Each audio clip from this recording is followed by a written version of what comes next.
Fala, seus lindos e suas lindas, beleza? Aqui quem tá falando é Bernardo Bigode. Hoje, aprendendo muito sobre TV e cinema e mercado de editoração. E olha só quem tá aqui do meu lado, os meus lados, primeiras damas.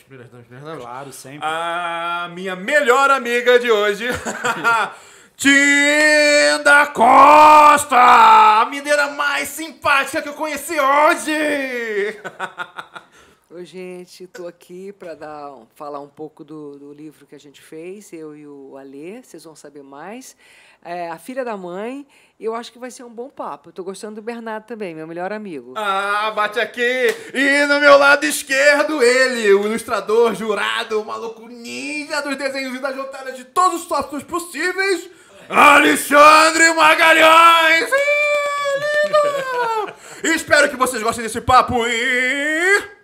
Editor, solta a vinheta!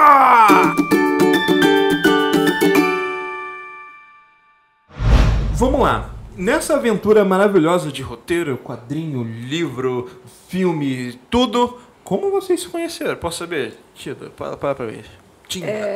O Alê eu já tinha trabalhado e era muito amigo da Isabel, que é muito amiga minha. E aí, quando surgiu a ideia e tudo mais, aí fiquei conhecendo ele, a gente se encontrava, mas sem grandes projetos, né? Sim. Eu tinha muita admiração, que eu gosto muito de quadrinhos, de desenhistas. Tô brincando. Desenho um pouco, muito mal, mas aí aquela inveja boa que eu ficava dele, até que, de repente, surgiu a ideia e começamos a trabalhar junto, ficamos mais próximos ainda. Que legal, que legal. E você estava conversando que ela, como roteirista, elas, eu não sei, ela como roteirista, deu tudo, não vou falar mastigado, mas foi uma experiência sensacional você estar trabalhando e desenhando com ela. Sim, que a Bel eu conheço do meu primeiro filme que eu trabalhei. Quem é Bel? A Isabel Gouveia, que é a coordenadora do projeto. Ah! É que a gente tem a amizade muito grande. Beijo! Tanto que é Bel, Tinda, né? Que é Cristina. E a gente só se conhece, tanto que às vezes quando fala assim, Cristina, né? É Tinda. Pô, isso eu sou o Alê, entendeu? Quando eu e minha esposa, a gente tá chateado um com o outro, a gente chama pelo nome. Então, porque sempre tem um apelidinho carinhoso, e ela falando o meu nome me causa estranhamento, é muito engraçado. Desculpa, vai lá. E aí a Isabel Gouveia, eu a conheci no meu primeiro filme que eu trabalhei, da Tezuki Yamazaki, chamado Encantados. E assim, a curiosidade é a seguinte, foi meu primeiro filme, mas ele estreou só no ano passado. Isso já foram 10 anos, vai fazer 11 anos agora que eu trabalho em cinema, na área de design gráfico, no caso. E a Bel, ela era a coordenadora do departamento de arte, que era dirigido pela Yuriko Yamazaki, que é uma grande diretora de arte do cinema nacional, grande mesmo, assim. E naquela convivência, aí eu teria que explicar como é que é o departamento de arte para explicar a função da coordenadora. Mas digamos que, em termos bem simples, a coordenadora do departamento de arte é o braço direito do diretor de arte. É a pessoa que resolve desde as burocracias menores até as gigantes, para que o diretor de arte só tenha que se preocupar com a parte criativa. Perfeito. Então eu tinha muito contato com a Bel. Foi a Bel que descobriu que eu era designer gráfico, que eu fui para fazer storyboard. Olha e só. Era no final do filme já que a storyboarder que estava, ela tinha que sair antes do término do filme, e a Yurika, ela precisava, porque no caso dela, ela precisava fazer no storyboard como é que ia ficar meio que o concept do filme. Certo. Então, nossa, foi minha prova de fogo, aliás. Imagino. Porque não é um storyboard simples, não é só marcações de cena, de enquadramentos. No caso, eu tinha que colocar ali figurino, cenografia... Caramba, já no storyboard? Que maneiro. No da Yurika, sim. Então literal, é o concept board. Exatamente. E foi muito bom para mim, eu tive um crescimento enorme e era um ambiente muito familiar, porque como a diretora é a irmã da diretora de arte, e não aquele ambiente familiar ruim, o ambiente familiar de você ter o contato, de você ter abertura, de opinar, né? E a Bel ficava me observando. E ela percebeu, Ale, você sabe mexer no computador, né? Sei. Você Formata sabe aqui pra mim, mexer no Core? Sempre sim. Sabe mexer no Core? Olha, e eu tinha acabado de me formar, quase, né? Havia feito a faculdade. Olha, Bel, eu sou designer gráfico de formação. Mentira! Então tinha algumas coisas lá que a produção de arte não estava tocando à frente, porque era muita demanda de trabalho. Então a parte gráfica, ela ficou um pouco de lado, porque não dava para debruçar e fazer ela e finalizar. Então finalizei jornais, era um filme de época, né? E aí eu conheci a Bel. E sempre ficavam esses encontros, né, da gente nos filmes e tal. Conheci a Tinda. E aí elas resolveram abrir uma produtora com alguns projetos.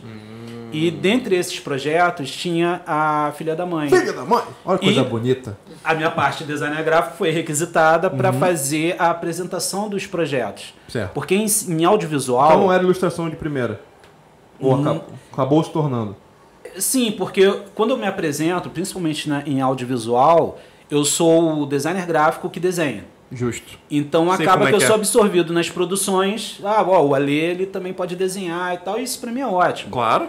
Até a dica que eu dou pros é alunos arteiro, é rapaz. que Faz arte pra caramba. que eles possam fazer isso. Muita gente confunde o designer gráfico como um artista, né? O artista pode ser um designer gráfico pode ser um artista, mas são coisas diferentes. O designer gráfico, ele viabiliza um projeto gráfico. É mais um facilitador. Ele resolve que isso possa também ser reproduzido. Tudo que um designer gráfico faz, ele faz de uma forma que ela possa ser reproduzida. E aí, quando elas me chamaram para fazer esses projetos, né, que aí um era de uma série sobre advocacia. Então era uma pasta, como se fosse uma pasta de advogado com processo. Então foi muito legal, foi muito bacana. E dentre eles estava a Filha da Mãe, que inicialmente era um projeto de audiovisual de uma série, né, Tinda? Isso. Escrito pela Tinda, os episódios. E elas precisavam fazer essa apresentação para levar nos investidores, né, para levar para ou para alguma emissora. Você não leva só, não senta do lado de um empresário e fala, então, a história começa, era uma vez. Não, você nunca vai conseguir. Tudo você precisa ter um projeto e ele tem que ser bem acabado.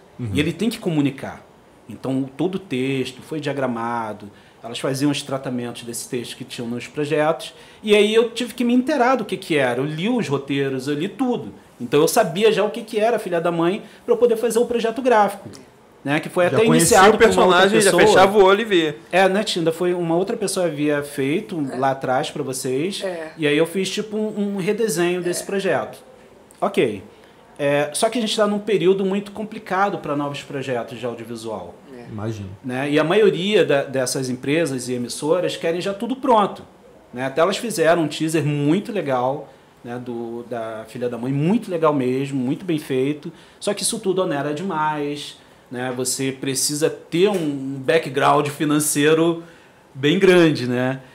E aí a Bel teve a ideia de fazer um quadrinho, né? Fazer um romance gráfico com a adaptação da primeira história, do primeiro episódio. E aí elas lembraram de mim. Por conta não só da amizade, mas porque elas já viam do meu trabalho, do que elas já conheciam.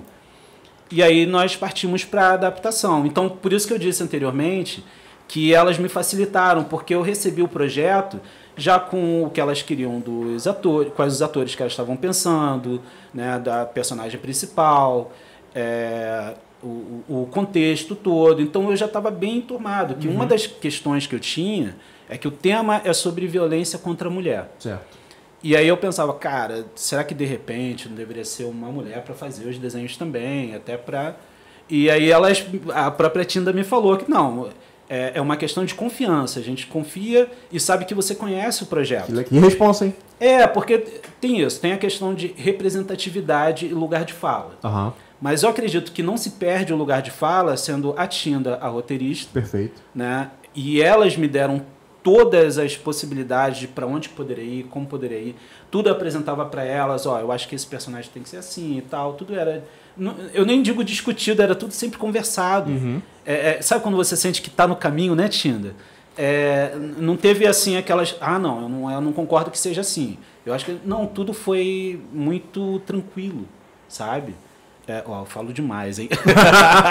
Não, relaxa, eu vou deixar isso daqui 1000 horas também. Fica sem falar.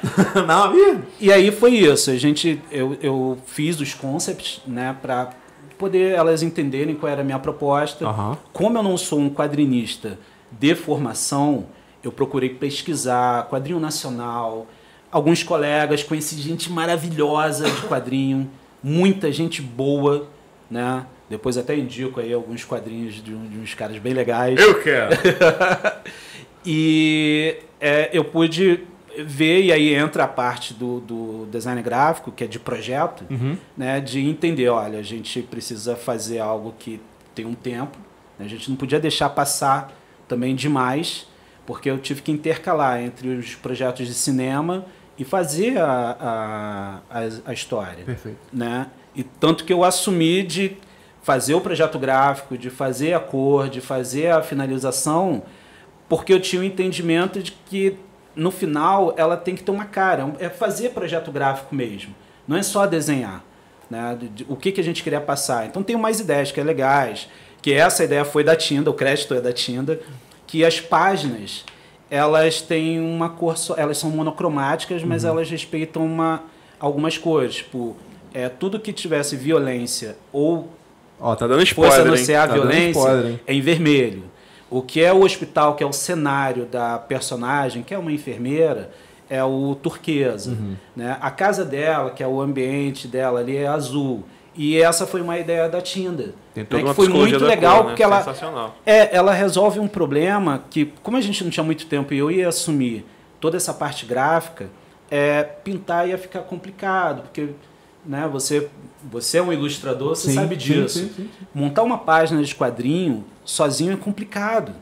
Né? Só no traço é uma coisa, mas você já colocar volume, PB, então... Só que também a gente não queria que ela não fosse atraente, sabe? A gente queria que... A gente quer ainda, não queria, a gente ainda quer que as pessoas se sintam... Imersas, né? Não, exatamente, sabe? Não é apenas a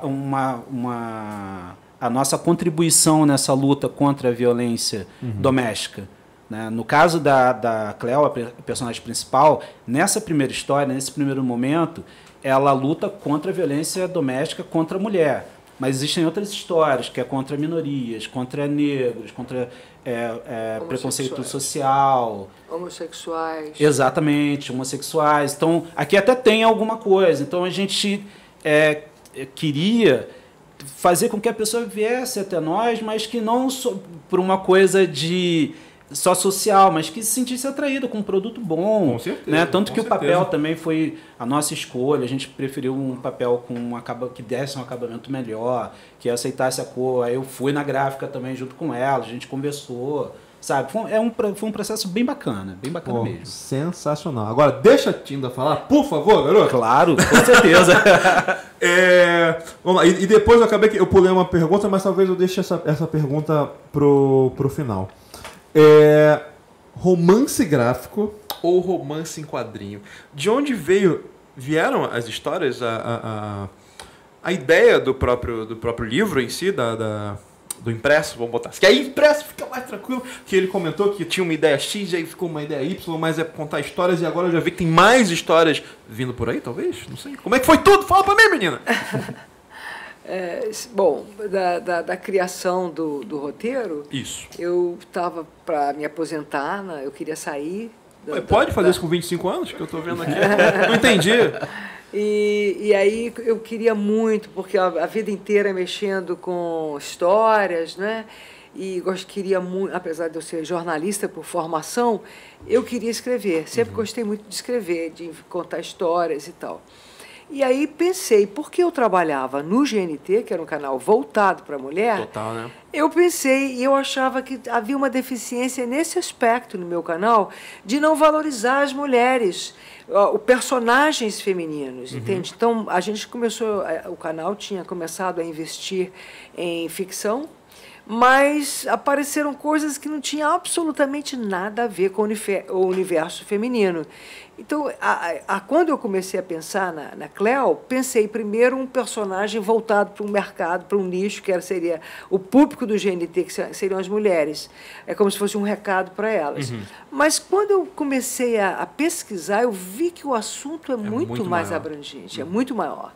Ele cabe em qualquer lugar e ele precisa ser realmente divulgado, difundido, porque está uma loucura o que está acontecendo, né? Então, a Cleo nasceu dessa vontade minha de escrever alguma coisa, e eu sempre fui uma feminista, acho, e eu queria que fosse uma mulher, que fosse o personagem principal, e que fosse uma mulher que viesse realmente para fazer as pessoas pensarem um pouco. O que ela está fazendo? Ela não é nenhuma santa, como quem diz, né? Quem é? Mas... Não precisa ser, não.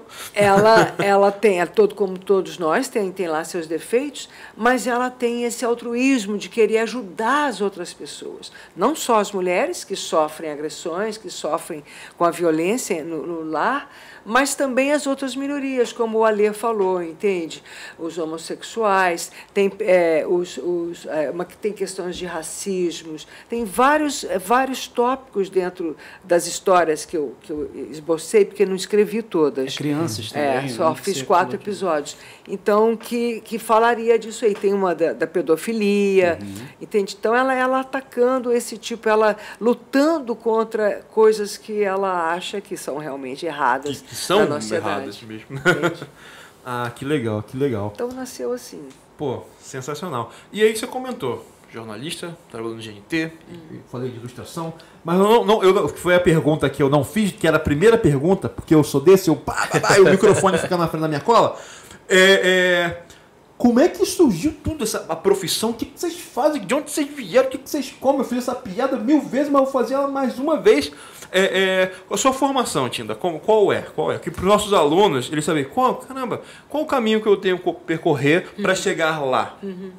Bom, eu acho o seguinte, eu sou mineira, nasci numa cidadezinha do interior de Minas. Nem trouxe bolo. Tá? Meu pai era motorista de caminhão, minha mãe era doméstica, então uma família muito simples, mas o papai sempre me incentivou a estudar. Então eu já queria sair, porque lá só tinha até o 2º científico na época, né? Então eu queria sair logo para fingir que é ensino médio. Você saiu do ensino médio, mas para. Querendo ser humilde, garota nova. Mas eu não sei o que é isso também, não. Eu era do 2º grau. Pô, caralho, tu me quebra. Pô, tava tentando ajudar. Eu sei o que é científico, mas tudo bem. Eu fui para Belo Horizonte. Aí eu fiz a universidade, né? Fiz comunicação. E na época você tinha de escolher, eu fiz jornalismo. Não sei por quê. Nunca exerci como tal, assim, né? Mas eu queria mais.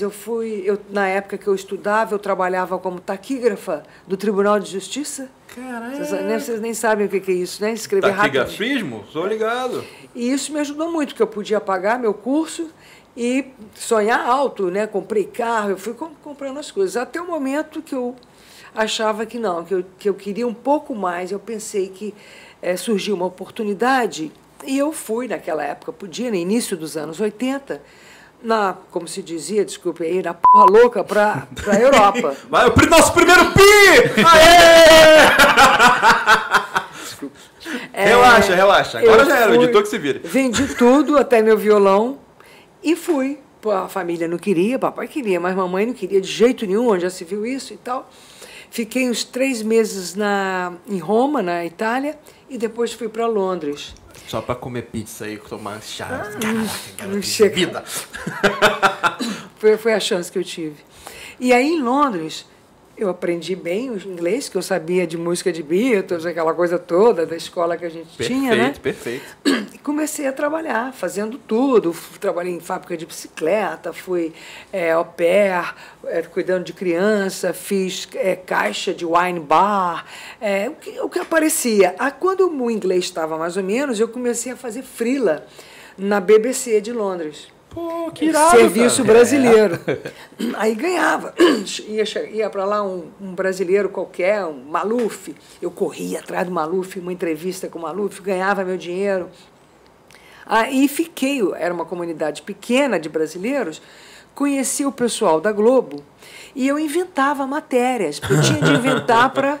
E eu inventei uma matéria que eu ia entrevistar. Era o Pedro Bial, Pedrão, que na época era até meu amigo, o Cílio Bocaneira, que é um outro jornalista também, e o diretor da Globo Internacional, que era o Roberto Filipelli. Era uma matéria que eu levava para a Globo, eu ia editar para a BBC, com aquele gravadorzão, perguntando para eles o que eles sentiam ali, de morar ali. Inventava. E ao conversar com o diretor da Globo, ele me ofereceu... Escuta, você ama rádio, né? Eu falei assim, eu amo rádio, mas eu adoro televisão. Aí dei para ele uma lição do que era a TV, porque na Inglaterra é a melhor TV do mundo, né? Você tem realmente qualidade, você vê os ingleses. E eu comecei a me pesquisar e tal. Ele falou, escuta, você quer trabalhar com isso? Eu falei, eu adoraria. Ele pegou... Falei, então tá legal. Falei assim, eu vou falar com alguém lá na Globo, que estão procurando alguém aqui. E aí comecei a trabalhar para a Globo lá, procurando conteúdo de televisão. Nisso, eu assistia, eu tinha 100 e tantos canais para ver, gravava, conversava com distribuidores. A Globo produz quase 100%, né? Mas o pouco que não produzia, desenho animado, uma coisinha ou outra. Na época eu tinha concertos internacionais para o senhor Roberto, doutor Roberto, comprava concertos internacionais, clássicos. Era pouca coisa, muito cinema, isso, mas aí era mais um americano. Então, a gente não comprava quase nenhum filme europeu que tem uma outra pegada, né? Como eles dizem. E aí foi aí que eu me firmei no que eu gostava, deixei o jornalismo de lado, voltei para o Brasil, porque quando trabalhava na BBC, olha só que ironia, eu não podia, eu voltei para o Brasil porque eu achava que eu ia voltar para o Brasil, mas aí eu precisava fazer jornalismo. Eu não tinha feito jornalismo, eu tinha feito publicidade e propaganda. Perfeito. Quando eu fiz. Aí fiz jornalismo, tá? E lá, quando eu cheguei lá, não precisava. Porque lá, se você tiver um curso superior, você pode ser um jornalista. Você tem que ter um curso superior, né? Então, você era jornalista. Aí fiz sociologia ainda, e lá depois, que é um curso muito importante que eu fiz cinema e televisão na Universidade de Londres. Foi o que me ajudou bastante, inclusive na questão de... não só... porque é um curso que é feito para professor, mas na teoria e um pouco na prática, porque era a prática que eu tinha. Sim, ali, total, né? Você foi no inverso. Exatamente. Perdeu as contas das formações dela, não, né? Tá gravado, irmão. Pô, não tem... Não, aqui o quê? Caramba, como assim?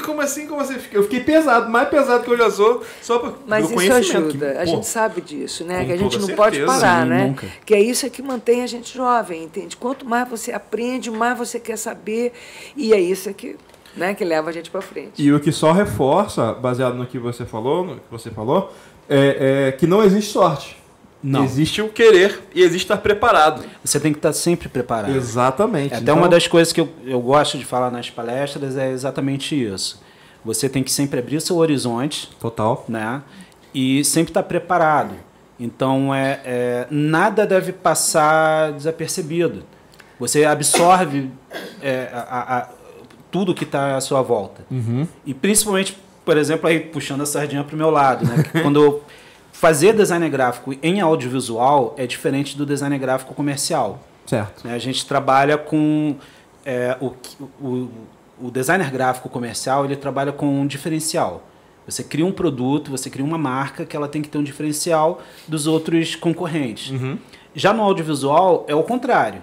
Você faz uma logo, você faz uma marca ou uma produção gráfica, uma programação visual com similaridade para que a pessoa não estranhe quando ela assiste aquilo na TV. Total. Tipo, você faz um rótulo de refrigerante, de Coca, você vai fazer parecido com a Coca-Cola sem ser a Coca-Cola. Você vai fazer um cartaz de filme, você não pode fazer... A questão do direito autoral e de uso de imagem é que faz surgir a necessidade do design gráfico em audiovisual. Porque nem sempre a gente pode usar a imagem original, né? Por conta disso, que tem que negociar. Claro. E é meio complexo. Além do custo, né?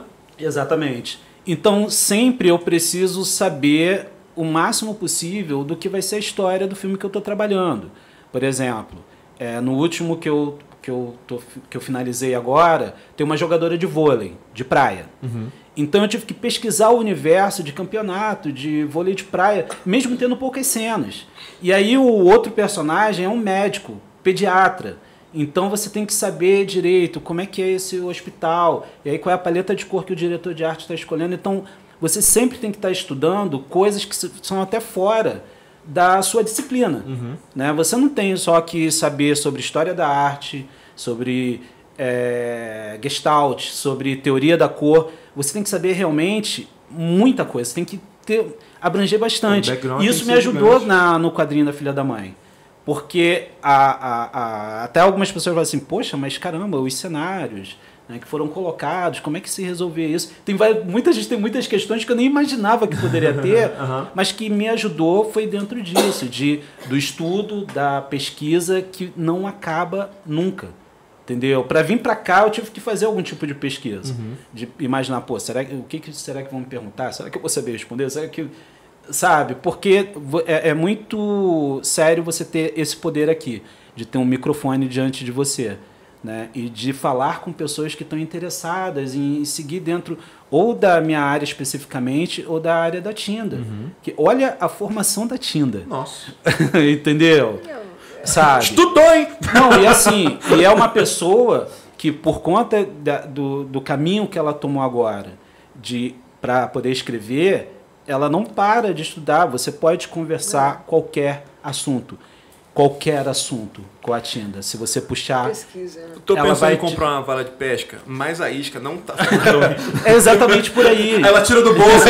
Essa aqui? Essa aqui, né? Entende? Então, assim, além de ser um grande prazer de você ter no seu ciclo de amizade, uma pessoa...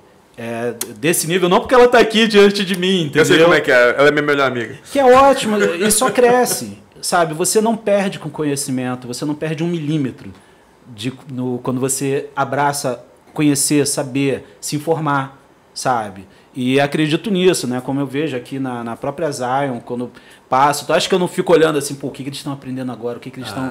Eu adoro fazer essas visitas por conta disso, entendeu? Que conhecimento nunca vai ser demais, nunca. Nunca, não ocupa espaço. E aí, você complementou e deu uma volta maravilhosa e ficou melhor e tal, eu bati no microfone aqui. E a sua história, meu querido? Como é que começou? Vamos lá, né?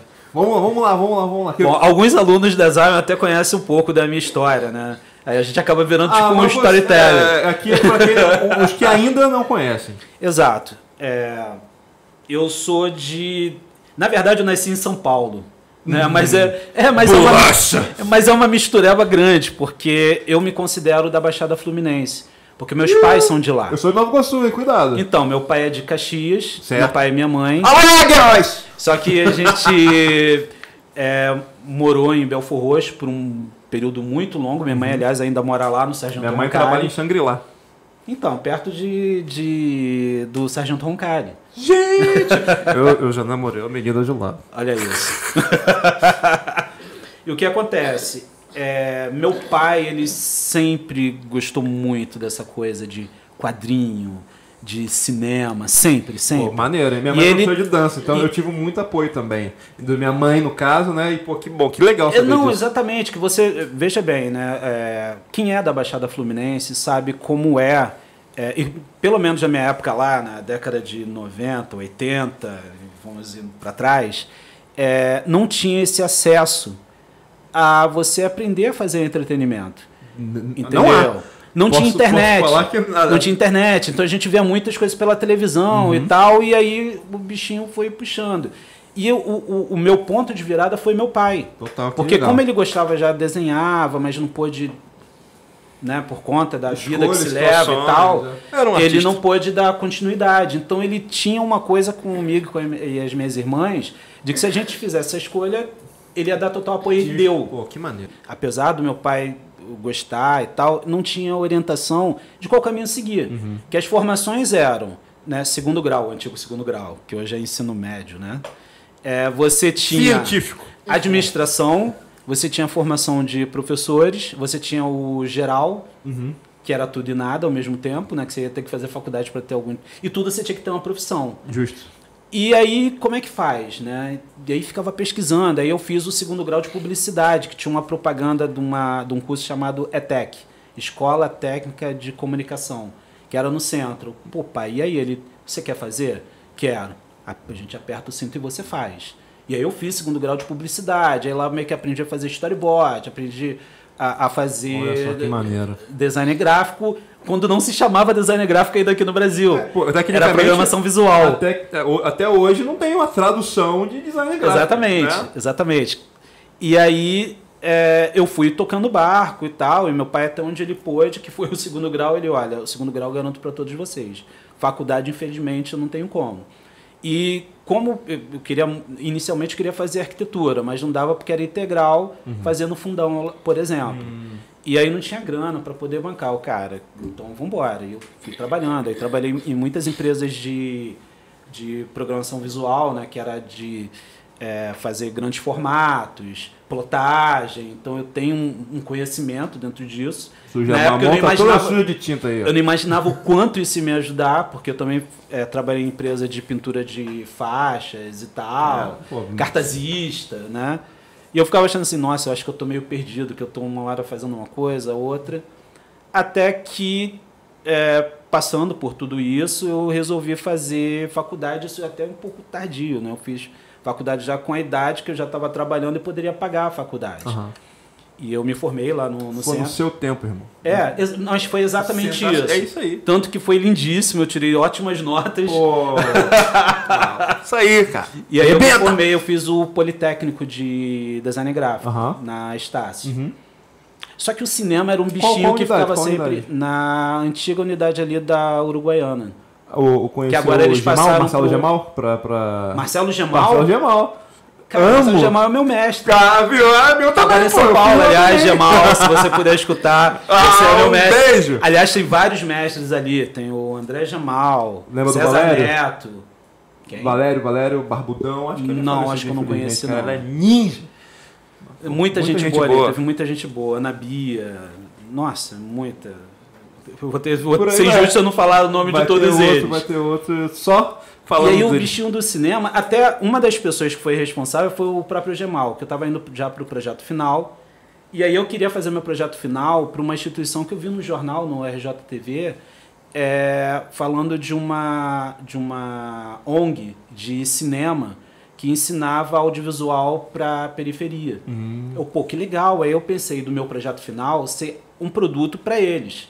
E aí eu fui lá, o nome até era Cinemaneiro e tal. Só que os meus orientadores falaram assim, olha só, você tem que fazer um projeto que tecnicamente poderia trazer lucro para alguém, e não ajudar a fazer assistência social. Aí me vetou.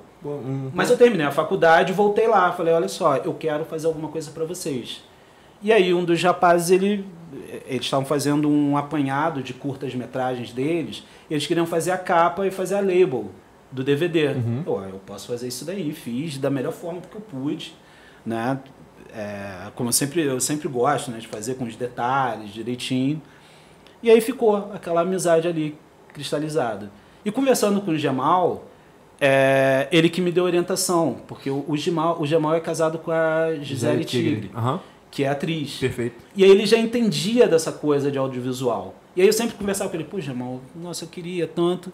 Até que teve a possibilidade, depois que eu estava formado, teve a possibilidade que eu trabalhava na Escola Livre de Cinema de Nova Iguaçu, que eu fiz o curso lá de audiovisual, que era um curso livre, e acabei trabalhando lá, que eles faziam um trabalho com a prefeitura, que era com animação. Sensacional. E aí, dentro desse curso de animação, um dos rapazes, ele foi convidado para trabalhar num filme. E aí ele falou assim, olha, Alexandre, é que eu não vou poder atender esse filme, eu vou continuar na faculdade e tal, e eu já fiz algumas coisas, mas você sabe fazer storyboard? Sei! Com certeza! Se eu sou designer é por causa disso, cara. Que aí ele falou o seguinte, né? Ele falou o seguinte, cara, que é o seguinte, o filme, ele tem índio, essas coisas assim, eu não tenho muita... Eu você é ilustrador, sabe, né? Que tem algumas técnicas e alguns tipos de desenhos que a gente meio que não alcança se não tiver uma certa prática em direcionar o traço para isso. Ele não era um cara que desenhava a natureza. O lance dele era robô, eram guerreiros, né? Mas robôs índios seriam bem legais. Né? E aí, ele falou assim, cara, você quer tentar? Com certeza. Lógico, aí, conversando com o produtor, ele, olha, manda teus desenhos que eu vou ver aqui, que é um filme com a Tezuki Yamazaki, e ele tem índios e tal, na época ele se chamava Amazônia Caruana, que era a história da primeira pajé mulher do Brasil, que é a Dona Zeneida. E até hoje ela é viva e tal, a história dela é lindíssima. E é um recorte da vida dela, quando ela passa da infância para a adolescência, e ela fica perdida durante uma semana na mata. E quando ela volta, ela já volta como pajé. É sensacional. E aí eu fui mandando os desenhos. Mandando desenho, e nada da diretora de arte, que era a Yurika, aprovar que ainda não estava dentro do que ela queria. Meu Deus do céu, eu já mandei tudo que eu tinha. Tudo. Só que lá atrás, em Belfor Roxo, eu tinha uns amigos que a gente fazia uns quadrinhos. Né? Só pra gente. Fazia ali, a gente desenhava, tinha os nossos personagens, mas ficava só entre a gente. E um amigo meio que levava um pouquinho isso adiante, ele fez umas publicações que era história fantástica, tinha elfos e tal, e uma edição ele pediu pra eu desenhar. Eu fiz os desenhos, aí tinha bastante floresta e tal. Eu, vou mandar esse, o que custa? É o que tem. Escaneei e mandei. Foi o que me aprovou. Que legal. Viu? Nunca desista do seu sonho! E aí foi quando eu conheci, aí cara, você não imagina a sensação de você entrar num set, ou de você entrar pelo menos numa produção. Né? Eu já fui no YouTube Space, conta. Sempre conta. Que era o seguinte, a Ponto Filmes, que por muitos anos, a Yurika e o marido dela, o Cacá Diniz, que é produtor de cinema, fez vários filmes dos Trapalhões. Então, naquela época, antes do fechamento da Embrafilme, eles fizeram muitos filmes. E aí você entrar nesses lugares, sabe? E a sala da Yurika era enorme, cheio de props, né? Que a gente chama props, são os objetos de cena. Tanto de filmes anteriores, como do filme que estava realizando, e tu ficava... Gente, né? E aí a Yurika me dando as coordenadas como ela queria, e foi assim que eu entrei no cinema. Isso já vai fazer 11 anos já. E nessa, com a Yurika, por conta do storyboard, mas também do design gráfico, eu trabalhei como assistente de direção de arte dela. Eu fiquei mais como designer gráfico, porque cada diretor de arte tem um jeito de trabalhar, tem uma forma. E você se adaptar a essa forma é o que a gente chama de pulo do gato, que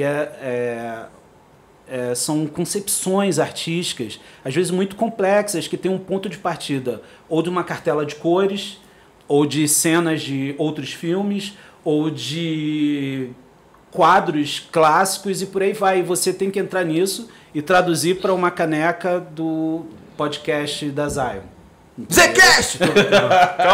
Calma. Eu avisei que eu dou uns surtos aí. E é isso, assim, porque senão acaba falando muitas coisas. Aí já foram filmes, séries, comerciais, sabe? E ainda bem tô até hoje nessa. Pô, sensacional. Pô, eu aprendi pra caramba, espero que vocês tenham aprendido também. Ele fala pra caramba, mas é bom. Fala bem. Fala com conhecimento e propriedade, é isso que importa.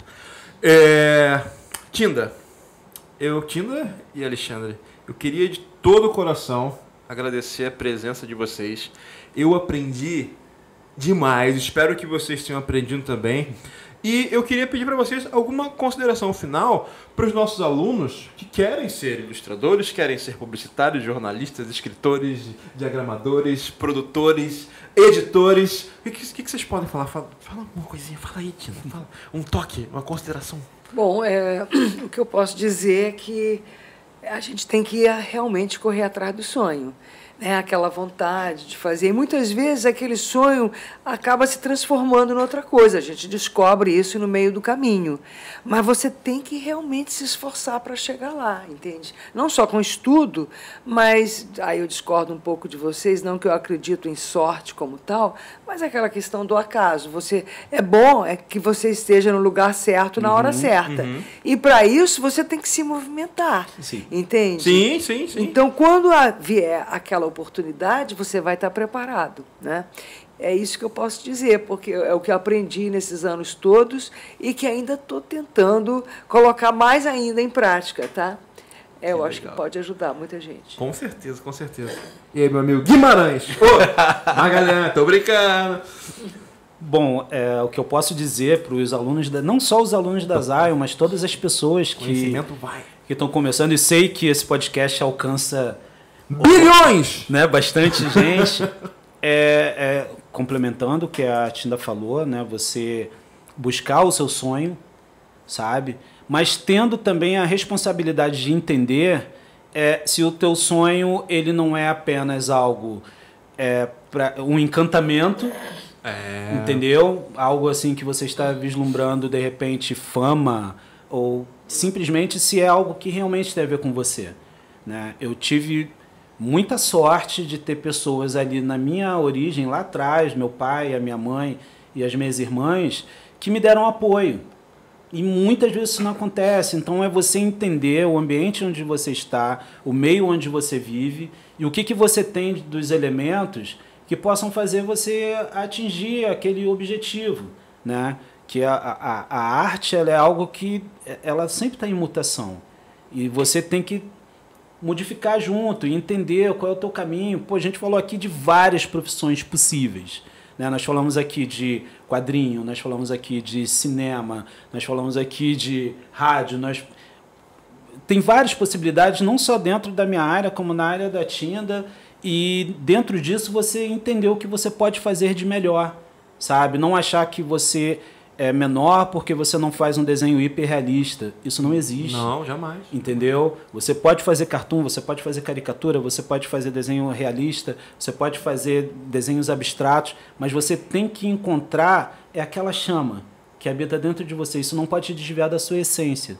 Então estudem bastante, leiam, absorvam todo o conhecimento que for possível, sabe? Isso daí, cara, é o que a gente leva, sabe? A grana ela é importante para viabilizar tudo isso. Ela vem. E não o contrário. Se você faz, ela vem. Exatamente. É uma consequência do seu trabalho. Aí que exatamente. Sabe? Porque essas flores, elas brotam em qualquer lugar. É dentro de uma pedra, é dentro da água, já vi brotar de todos os lugares. Mas ela precisa de um ambiente favorável. E esse ambiente favorável, a gente só consegue com conhecimento. Entendeu? Conhecimento, respeito, empatia. Total. Sabe? Saber o espaço do outro, saber o nosso espaço e tocar pra frente tudo isso. Pô, irado, irado. E, Dinda, como é que eu consigo a Filha da Mãe? Onde eu tenho que ir para ter a livraria? Tem site? Fala pra gente. Bom, a gente está com o livro, no momento, em 2 livrarias apenas. A gente vai começar agora, realmente, essa distribuição maior, que é na Argumento, ali no Leblon. Perfeito. E o outro é uma livraria em Minas Gerais, em Belo Horizonte, chamada Quixote. Agora, na Amazon.com, vocês podem encontrar a Filha da Mãe. Na versão BR. É amazon.com.br. Se fizer a busca lá, a Filha da Mãe, vocês conseguem também, vai ser enviado, né? Faz a compra pela internet. E também tem as nossas redes, né? Tem o Instagram. Por favor. Filha, mãe, livro. É o nosso Instagram. Tem o meu Instagram, que é o alemh15. Da Tinda meu Instagram Tinda Costa. Tinda Schiavone. É isso, Tinda Schiavone. Eu não sei porque. Tem Tinda Costa também. Eu tenho dois. Mas assim, para conseguir até ter os contatos lá para falar, pode ser o da própria Filha da Mãe. Que legal. Seus lindos, espero de coração que vocês tenham gostado, absorvido. Adquiram, tem na Amazon, tem aqui no Rio, tem em Minas. Eu tô a fim de comprar o meu em Minas, porque eu já aproveito e já faço uma viagem, como pão de queijo lá, volto. E a livraria é maravilhosa, tá? Muito legal, muito legal. E nós trouxemos aí 2 exemplares para vocês sortearem. E vai ter sorteio? Vai ter sorteio? Ó, editor, vai ter sorteio, hein? Eu vou catar. Bom, Seus lindos, vocês já sabem, né? Eu vou falar aqui porque se vocês quiserem ouvir o podcast em de mais centenas de plataformas, vocês vão lá em zion.to/zcast. E aí você tem no Spotify, tem no YouTube, tem no IGTV. E aí eu peço no final pro cara lá curtir, compartilhar, dar voadora no like. E tem sino também. Eu não sei por que tem sino, mas tem que fazer barulho, essa coisa. E um beijo no coração de vocês e até o próximo Zcast! E tem musiquinha na minha cabeça.